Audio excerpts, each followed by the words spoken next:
Hello friends, मैं संजय और आप सबका एक बार फिर से स्वागत करता हूं। और आज हम लोग डिस्कस करने वाले हैं क्लास 10th की साइंस, यानी कि आपका पार्ट हम लोग डिस्कस करने वाले हैं विद्युत, जो कि 11 पार्ट में आपका है।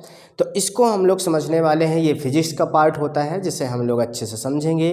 और थोड़ा सा ये क्या होता है कि समझने वाला भी चैप्टर है, थोड़ा सा इसमें रटा कम जा सकता है समझने वाला। और इसमें न्यूमेरिकल सवाल भी हैं, आपके कह सकते व्यंजक भी हैं इसमें, तो काफ़ी सारी चीज़ें हैं। तो इसको हम लोग समझेंगे विथ एकदम डिटेल से, थ्योरी सहित। क्वेश्चन आंसर न्यूमेरिकल हो, चाहे अंकित प्रश्न हो, चाहे चित्र हो, चाहे व्यंजक हो, सभी हम लोग करेंगे, बट थ्योरी के साथ करेंगे। तो पाठ को पढ़ते चलेंगे और समझते चलेंगे, क्योंकि हमें ऑब्जेक्टिव के साथ साथ प्रश्नोत्तर भी, यानी कि सवाल भी हल करने हैं।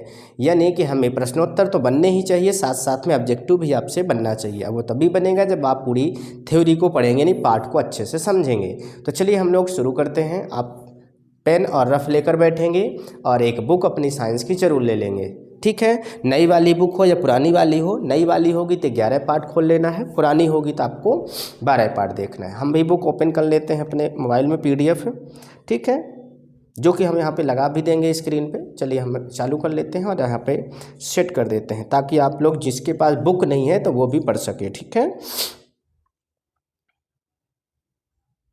जैसे आप यहाँ पास देख पा रहे हैं ये, ठीक है, स्क्रीन पे आपको दिख रहा होगा पूरी बुक। तो यहाँ पे देखिए अध्याय 11 है, जो कि हम लोग आज समझेंगे, ठीक है।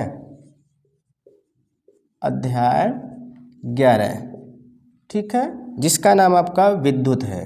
क्या है? विद्युत, ठीक है। इसको इंग्लिश में इलेक्ट्रिसिटी कहते हैं। इसको हम लोग समझेंगे, ठीक है, बिल्कुल। तो चलिए चलते हैं हम लोग, इसको देखते से। आप देख रहे हैं कुछ यहाँ पे आपका एक परिपथ भी बना हुआ है बगल में। तो ये परिपथ क्या होता है हम लोग बाद में देखेंगे, बट अभी थोड़ा सा इसकी थ्योरी देखते हैं क्या दिया गया, ठीक है। आपको आई होप के दिख रहा होगा साफ साफ।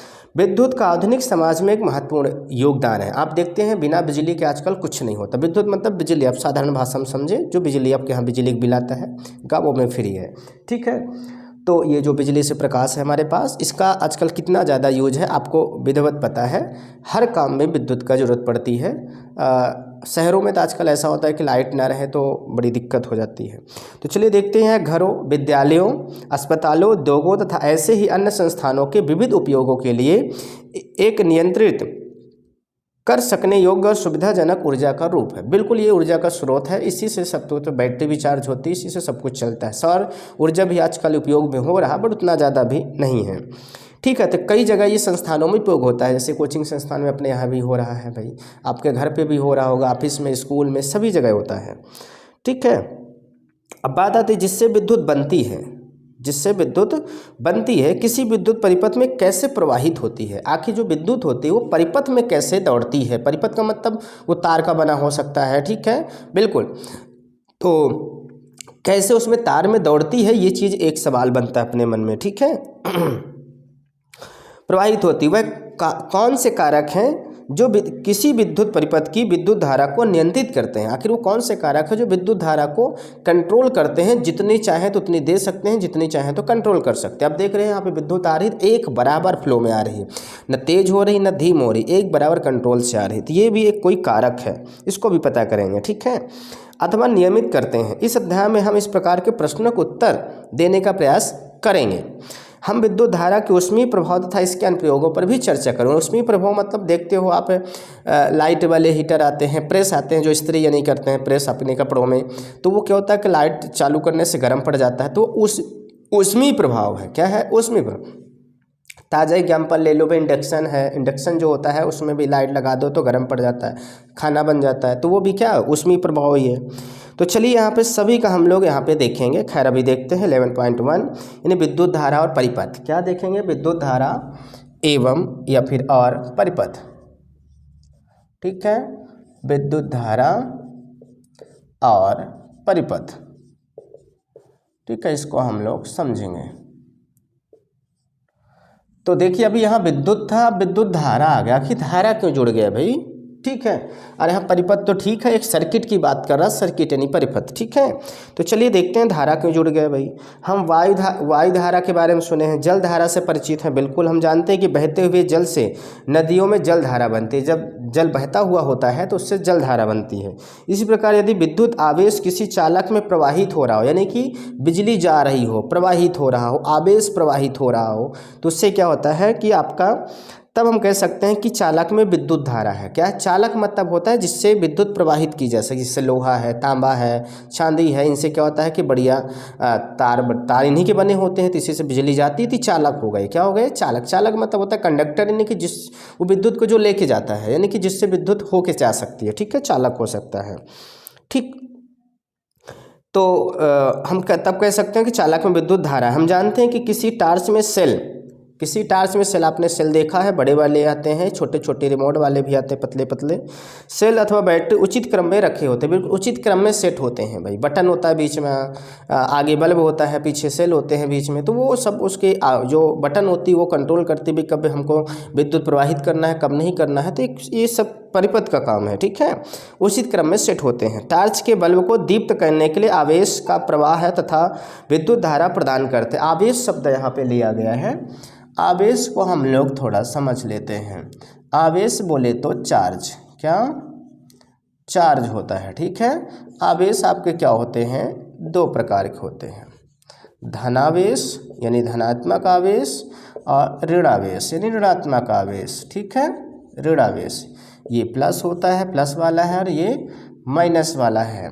अब ये धनावेश है, ठीक है। ऋणावेश जो होते हैं दो तरह के होते हैं, ठीक है। एक क्या होता है? बद्ध होता है। क्या होता है? बद्ध है। अच्छा, ऋणावेश को हम लोग कह सकते हैं, इसी को हम इलेक्ट्रॉन कहते हैं। क्या कहते हैं? इलेक्ट्रॉन। ऋणावेश कौन होता है? इलेक्ट्रॉन होता है, ठीक है, जिसे हम ई से प्रेजेंट करते हैं, और माइनस यानी कि यहाँ पे ये आवेश होता है माइनस चार्ज। इसको हम किससे दर्शाते हैं? प्रोटॉन से। किससे? प्रोटॉन, यानी कि इसका संकेत P होता है और ये प्लस होता है, ठीक। इलेक्ट्रॉन आपके दो तरह के होते हैं, एक होता है बद्ध इलेक्ट्रॉन। क्या होता है? बद्ध इलेक्ट्रॉन, ठीक है। बद्ध यानी कि एक तरह के आप समझ सकते हो अपनी भाषा में बिजी, यानी जो व्यस्त रहते हैं। एक होता है मुक्त इलेक्ट्रॉन। क्या होता है? मुक्त इलेक्ट्रॉन होते हैं। इनको आपको ऐसे रफ जो आप लिए हैं उनमें बनाते चलेंगे, ठीक है, साथ में सुनते चलेंगे, समझते भी चलना है और लिखते। मुक्त इलेक्ट्रॉन जो होते हैं, ठीक है। तो ये होते हैं आपके टोटल इस तरह का बना होता है आपका आवेश। चार्ज यानी धनावेश, ऋणावेश। धनावेश प्रोटॉन को कहते हैं, ऋणावेश यानी इलेक्ट्रॉन होता है। और इलेक्ट्रॉन दो तरह के, एक बद्ध इलेक्ट्रॉन यानी बिजी इलेक्ट्रॉन होते हैं, और एक मुक्त यानी फ्री इलेक्ट्रॉन होते हैं। इनको फ्री कह सकते हो, ये फ्री अवस्था में होते हैं, फ्री इलेक्ट्रॉन, ठीक है, बिल्कुल। तो ये चीज़ होता है। अब आपका मान लीजिए ये क्या है? तार है, तार, ठीक है। यहाँ पे हमने इसको करंट दिया है, ठीक, बिल्कुल। अब ये चालक हो गया। क्या हो गया? यही तो चालक है, तार जो है यही तो आपका चालक है, क्योंकि विद्युत को ले जाएगा, ठीक, विद्युत का ले जाने का काम करेगा। तो इसमें कौन जाता है? आवेश जाता है। लेकिन आवेश में कौन जाता है? प्रोटॉन ये धनावेश जाता है कि ऋणावेश? तो इसमें कौन जाता है? इलेक्ट्रॉन जाता है। इलेक्ट्रॉन, इलेक्ट्रॉन कौन जाता है भाई? मुक्त इलेक्ट्रॉन। जो फ्री बैठा होगा वही तो जाएगा। क्या होगा? जाएगा। मान लो आप घर पे क्या हो, यहाँ पे आप 3 लोग हो, ये फादर हैं, ये आप हो, ये आपकी सिस्टर है, ठीक है, या भाई भी हो सकते हैं, ठीक है। अगर मान लो पिताजी को कोई काम है, कुछ काम है, या आपको उठ के जाना पड़े, या फिर पानी मंगाना हो, ठीक है, या कुछ भी बाहर दुकान से कुछ लाना हो, तो अगर एक ये आपकी सिस्टर जो है वो स्टडी कर रही है, बैठी पढ़ रही है, यानी कह सकते हो बिजी है। क्या है? बिजी है। और आप क्या कर रहे हो भाई? गेम खेल रहे हो, मोबाइल में चला रहे, या मोबाइल चला रहे हो, आप मोबाइल का यूज कर रहे हो, ठीक है। अब बताओ मोबाइल यूज कर रहे हो, तो आप एक तरह के कोई सही काम तो कर नहीं रहे हो, बहुत अच्छा काम कर रहे हो, बहुत बिजी हो रहे हो, उससे कुछ बेनिफिट हो रहा है। तो एक प्रकार से पिताजी की नज़र में आप फ्री बैठे हो। क्या? फ्री बैठे हो। तो कुछ भी मंगाना होगा तो आपको कहा जाएगा जाओ बेटा लेकर आओ, उसको डिस्टर्ब नहीं किया जाएगा क्योंकि वो बिजी है पढ़ने में, ठीक है। तो इसी प्रकार जो बद्ध इलेक्ट्रॉन होते हैं, बिजी इलेक्ट्रॉन हो, तो वो नहीं जाते हैं, आवेश को लेकर नहीं जाते हैं, विद्युत को लेकर नहीं जाते हैं। मुक्त इलेक्ट्रॉन विद्युत को लेके जाते हैं। नहीं, चालक के रूप में कौन काम करता है? विद्युत यानी कि मुक्त वाले इलेक्ट्रॉन, ठीक है, वो काम करते हैं। आगे आपको हम और बताएंगे, ठीक है। खैर आप ये बना लेना है आपको ऐसे ही इसको, ठीक है। आगे देखते हैं यहाँ पे आगे। हाँ, यहाँ पे ध्यान रखना है क्योंकि हम टिक नहीं लगा रहे हैं, बस आपको ये देखते रहना सर कहाँ तक पढ़ चुके हैं और कहाँ से पढ़ने वाले हैं। ठीक है, विद्युत धारा प्रदान करते हैं। हमने यह भी देखा कि टार्च तभी प्रकाश देती है जब उसके स्विच को ऑन किया जाता है। तो स्विच जो बटन होते हैं इसको ऑन ऑफ 2 बटन होती है। ठीक, उसी में एक ही होती, लेफ्ट करो तो ऑन, आप नीचे करता है साइड करो तो ऑफ हो जाएगी, ऐसे होता है। तो ऑन ऑफ की बटन होती है। वो कैसे काम करते हैं हम लोग आगे देखेंगे। स्विच का कार्य क्या करता है? स्विच सेल तथा बल्ब के बीच चालक संबंध जोड़ता। बिल्कुल, अब यहीं पे अगर यहाँ पे अभी तो मैं दिखा नहीं सकता, ये आपका ये बोर्ड के ऊपर यहाँ पे लगा हुआ है स्विच। ठीक है, बटन लगी हुई। अब यहीं पे अगर हम इसको कट कर दें तार को, ठीक है, यहीं पे एक स्विच लगा दें। ठीक है, क्या लगा दे? स्विच लगा दे भाई, ये होके इससे जाएगा। ठीक, अब ये जो बटन है इसको जब दबाएंगे तो जाएगी, नहीं दबाएंगे तो नहीं जाएगी। ठीक है, यानी दबाने से क्या होता है, इसका कनेक्शन इससे कनेक्शन से वो जोड़ देता है। अब बटन फिर दबाने से हटाने से क्या होता है, वो कनेक्शन तोड़ देता है, तो इसलिए वो धारा नहीं जा पाती। ठीक है, कुछ इस प्रकार काम करता है और हम डिटेल बताएंगे आगे।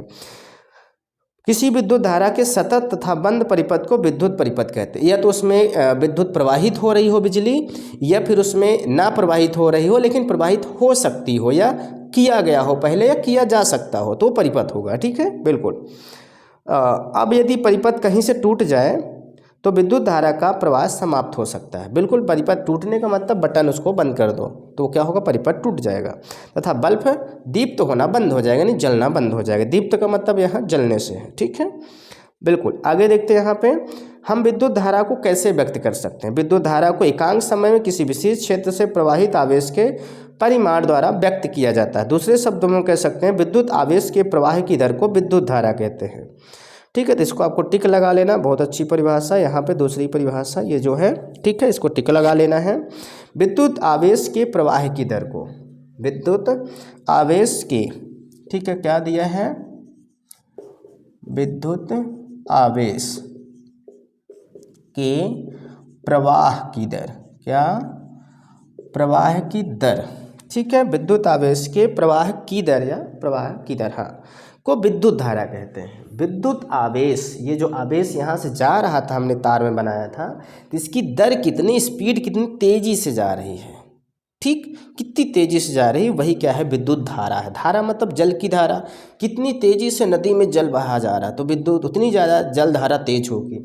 ऐसे विद्युत आवेश कितनी तेजी से इलेक्ट्रॉन भाग रहे हैं, वो क्या होगी, विद्युत धारा होगी। क्या होगी, विद्युत धारा होगी। ठीक है, बिल्कुल। आगे देखते हैं उन परिपथों में जिनमें धातु के तार उपयोग होते हैं, आवेशों के प्रवाह की रचना इलेक्ट्रॉन करते हैं। वो देखो आपको आ गया ना, बताया क्या कि उन परिपथों में जिनमें धातु के तार उपयोगी होते हैं, तार उपयोग किए जाते हैं धातु के लिए, चाहे लोहा हो, चाहे एल्युमिनियम हो, चाहे तांबा हो, चाहे कॉपर वही है, चाहे सिल्वर हो, चांदी ले लो, कुछ भी, ये चीज़ जितने भी चालक हैं इनको अगर लिया जाए तो इसमें प्रवाह की रचना इलेक्ट्रॉन करते हैं। वो देखो बोला इलेक्ट्रॉन करती है, जो इलेक्ट्रॉन होते हैं मुक्त वाला, यही इसकी प्रवाह की रचना करते हैं, इन्हें ले जाने का काम करते हैं। तथापि जिस समय विद्युत की परिघटना का सर्वप्रथम परीक्षण किया गया था, इलेक्ट्रॉन के बारे में कोई जानकारी नहीं थी, अतः विद्युत धारा को धनावेशों का प्रवाह माना गया। विद्युत धारा को धनावेशों का प्रवाह, धनावेशों का मतलब ये माना गया, इसको पहले माना गया, अभी कंफर्म नहीं माना गया। तथा धनावेश के प्रवाह की दिशा को ही विद्युत धारा दिशा मान लिया गया कि जिधर धनावेश प्रवाहित हो रहे वही विद्युत धारा की दिशा होगी।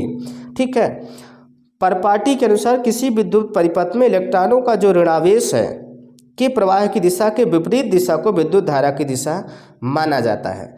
तो परिपाटी में क्या कहता है कि जिधर ऋणावेश जाएंगे उसके विपरीत माना जाएगा। ऋणावेश इधर जा रहे हैं तो विद्युत धारा इधर होगी।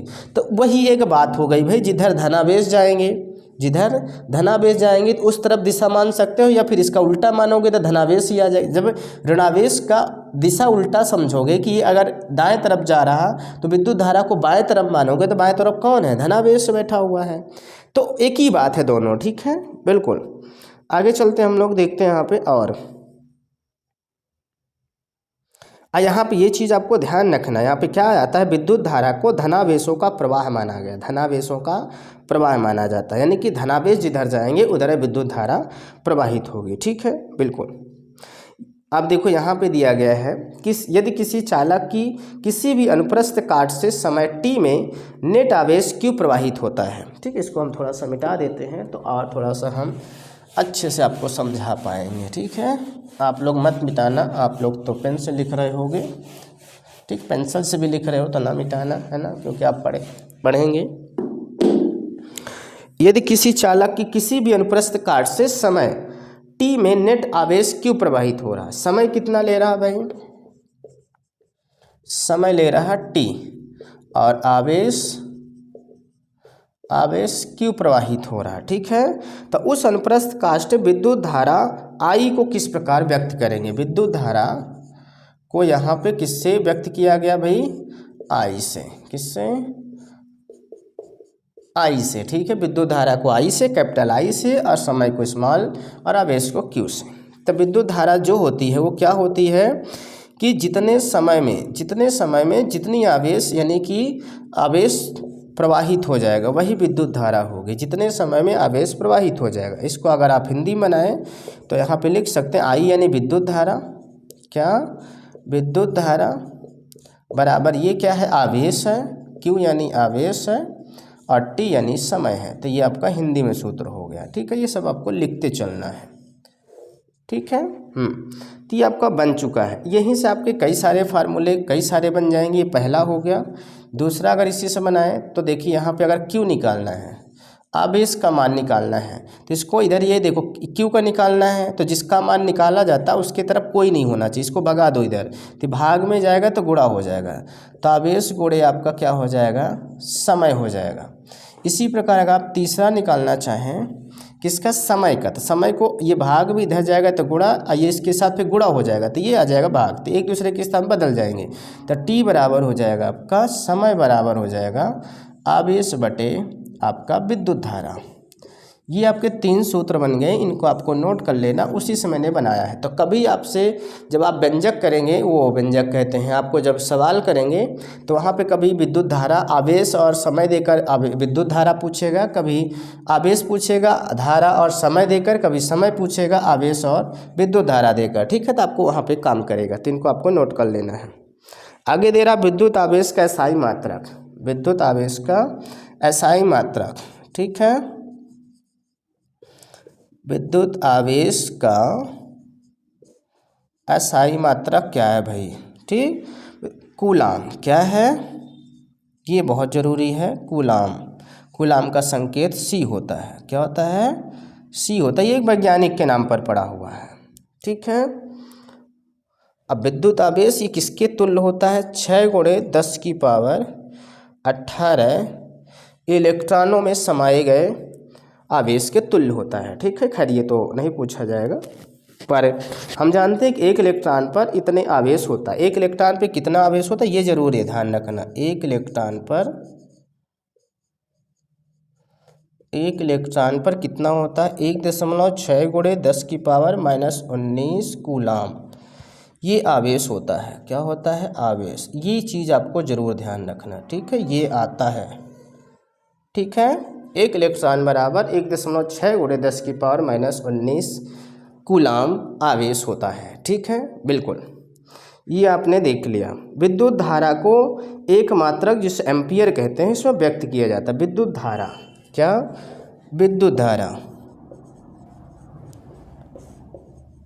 विद्युत धारा को हम एम्पियर से डिनोट करते हैं, ए से, कैपिटल ए से। ठीक है, व्यक्त किया जाता है। इसका मात्रक नाम आंद्रे मेरी एम्पियर के नाम पे रखा गया था, इसीलिए इसका संकेत भी एम्पियर हो गया है। ठीक है, बिल्कुल। 1 एम्पियर विद्युत धारा की रचना प्रति सेकंड 1 कूलाम आवेश के प्रवाह से की गई, यानी कि 1 एम्पियर बराबर 1 कूलाम प्रति सेकंड होती है। ठीक, अर्थात 1 एम्पियर का मान जो होता है वो 1 कूलाम बटे 1 सेकंड से ली गई है, यानी 1 सेकंड में जितने कूलाम आवेश प्रवाहित हो जाता है वही 1 एम्पियर के बराबर होगा। ठीक है, बिल्कुल। आया मिली एम्पियर भी दिया गया है। ठीक है, माइक्रो एम्पियर भी दिया गया है। व्यक्त करते तो इनको भी आप थोड़ा सा कहीं भी जगह दे देंगे आप थोड़ा सा। ठीक है, मिली एम्पियर यहाँ पे दिया गया है। मिली एम्पियर यानी कि 1 मिली एम्पियर बराबर 10⁻³ एम्पियर होता है। इसको भी आप कहीं जगह दे देना है, ठीक। फिर उसके बाद दिया गया है माइक्रो एम्पियर। 1 माइक्रो एम्पियर बराबर होता है 10⁻6 एम्पियर होता है, ठीक। ये म्यू है, ये माइक्रो एम्पियर है, ठीक है, ये मिली एम्पियर है, ठीक है। तो आपको ये चीज़ें ध्यान रखना है। में व्यक्त करते हैं परिपथों की विद्युत धारा मापने के लिए जिस यंत्र को उपयोग करते हैं उसे एमीटर कहते हैं, ठीक है। तो आपको ये भी टिक लगा लेना बढ़िया, या लिख लो आप, ठीक है, यहाँ पे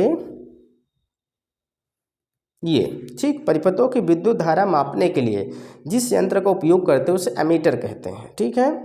इसे सदैव जिस विद्युत परिपथ में विद्युत धारा मापनी होती है उसके श्रेणी क्रम में संयोजित कर देते हैं। श्रेणी मतलब सीरियल में, एक के बाद एक श्रेणी क्रम में जोड़ देते हैं, सीधे में, सामने सामने नहीं, सीधी उसी तार में जोड़ देते हैं बीच में कहीं, ठीक है।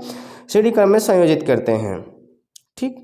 अब यहाँ दिया गया है मैं एक प्रतिक्रियात्मक विद्युत परिपथ का व्याख्या आरेख द्वारा दर्शाया। देख लेते हैं भाई कहाँ है।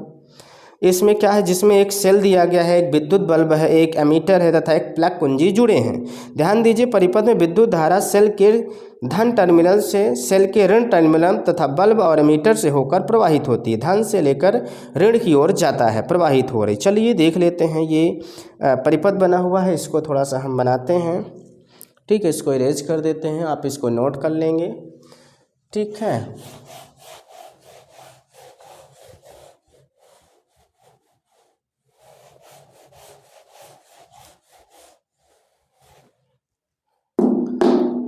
ये परिपथ बना हुआ है,